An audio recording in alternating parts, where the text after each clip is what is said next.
Hello everyone, welcome back to my channel and मैं हूं दीपा। दोस्तों, गर्भावस्था एक ऐसा समय है जिसमें आपकी बॉडी में कई बदलाव आते हैं।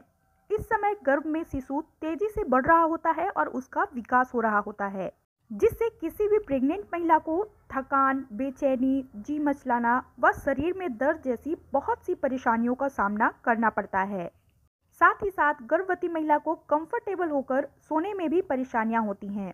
ऐसे में गर्भवती महिला के केवल खान पान का असर ही बेबी पर नहीं पड़ता, वो कैसे सो रही है, किस पोजीशन में सो रही है या फिर क्या कर रही है, इन बातों का असर भी उसके गर्भवत शिशु पर पड़ता है। दोस्तों, यदि गर्भवती महिला अपनी प्रेगनेंसी के समय सही ढंग से नहीं सोती या सही पोजीशन से नहीं सोती तो गर्भ में शिशु पर गलत प्रभाव पड़ता है। यदि आप अपनी प्रेगनेंसी में अपने खान पान पर पूरा ध्यान दे रही हैं, सभी पोषण से युक्त भोजन कर रही हैं, लेकिन आप सही ढंग से नहीं सो रही हैं, भरपूर नींद नहीं ले रही हैं और आप तनाव में रहती हैं, तो इसका पूरा असर बेबी पर पड़ता है। तो फ्रेंड्स, आज की इस वीडियो में हम जानेंगे कि प्रेगनेंसी के दौरान आपको कौन से ढंग से सोना है, किस पोजीशन में सोना है, जिससे आपके गर्भवत शिशु को कोई परेशानी ना हो और उसका पूर्ण तरह से विकास होता रहे। तो पहला है, सोते समय टाइट कपड़े ना पहने। दोस्तों, प्रेगनेंसी में यदि आप सोते समय टाइट कपड़े पहनते हैं तो आपको चुभन हो सकती है, आपका गर्भाशय टाइट हो सकता है। जब आपके पेट में टाइटनेस फील होती है तो आपका बेबी भी कंफर्टेबल नहीं रहता और आप भी कंफर्टेबल होकर नहीं सो पाते। तो ऐसे में हमेशा सूती और ढीले कपड़े पहने जिससे आप कंफर्टेबल होकर सो सकें। दूसरा है, पीठ के बल लेटना। दोस्तों, अपनी प्रेगनेंसी में पीठ के बल आप कभी भी ना लेटें, क्योंकि गर्भावस्था में पीठ के बल लेटने पर आपके पेट का पूरा भार आपकी पीठ पर या रीढ़ की हड्डी पर पड़ता है, जिससे आपके पीठ पर या कमर पर हमेशा दर्द बना रह सकता है। दोस्तों, पेट के ज़्यादा बाहर निकलने से आपका ब्लड फ्लो भी अच्छी तरह से नहीं हो पाता, जिससे आपको परेशानी हो सकती है। इसलिए अपनी प्रेगनेंसी के फर्स्ट ट्राइमेस्टर यानी तीसरे मंथ के बाद आप कभी भी पीठ के बल ना लेटें। कभी कभी आप थोड़ी देर के लिए 5 या 10 मिनट के लिए लेट सकती हैं, लेकिन उससे ज़्यादा बिल्कुल ना लेटें।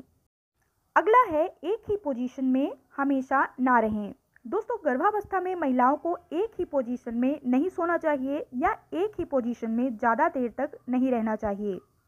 सोते समय या कोई भी काम करते समय अपनी पोजीशन को जितना हो सके बदलते रहें। दोस्तों, सोते समय आपको हमेशा बाईं करवट पर सोना चाहिए। आपने मेरी पहली वीडियो में भी सुना होगा कि प्रेगनेंसी में हमेशा बाईं करवट में सोना चाहिए।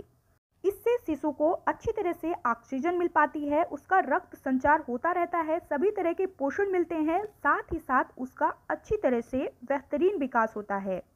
दोस्तों, यदि आप अपनी प्रेगनेंसी में बाईं करवट पर सोती हैं तो शिशु किक भी अच्छी तरह से मारता है और हलचल भी अच्छे से करता है, जिससे माँ और बेबी के बीच अच्छा संबंध बना रहता है। दोस्तों, कुछ महिलाएं कहती हैं कि अपनी प्रेगनेंसी में वो बाईं करवट पर उन्हें कंफर्टेबल महसूस नहीं होता, तो आप कुछ देर के लिए दाईं करवट पर सो सकती हैं, लेकिन किसी भी पोजीशन में ज़्यादा देर तक आप ना लेटें। खास तौर पर बाईं करवट पर आप ज़्यादा देर तक ना लेटे रहें, ये आपके शिशु के लिए परेशानी का कारण बन सकता है। अगला है, पेट के बल ना लेटें।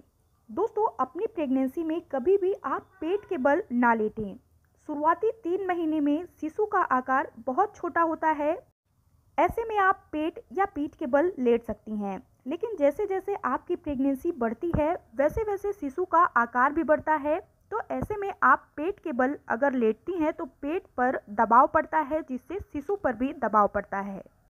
तो ऐसे में यदि आपके पेट या गर्भवत शिशु पर दबाव पड़ता है तो उसके विकास में रुकावट आ सकती है, शिशु को परेशानी हो सकती है।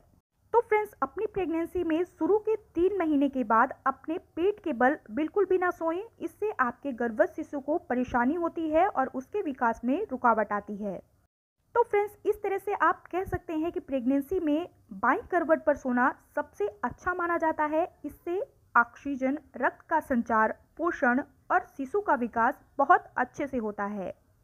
फ्रेंड्स, उम्मीद है वीडियो में बताई गई बातें आपको अच्छी लगी होंगी और यूज़फुल लगी होंगी। अगर यूज़फुल लगी हैं तो प्लीज़ वीडियो को लाइक और शेयर करना बिल्कुल ना भूलें। ऐसे ही प्रेगनेंसी, डिलीवरी और बेबी केयर से रिलेटेड जानकारी के लिए हमारे चैनल deepasodi.com को जरूर सब्सक्राइब करें।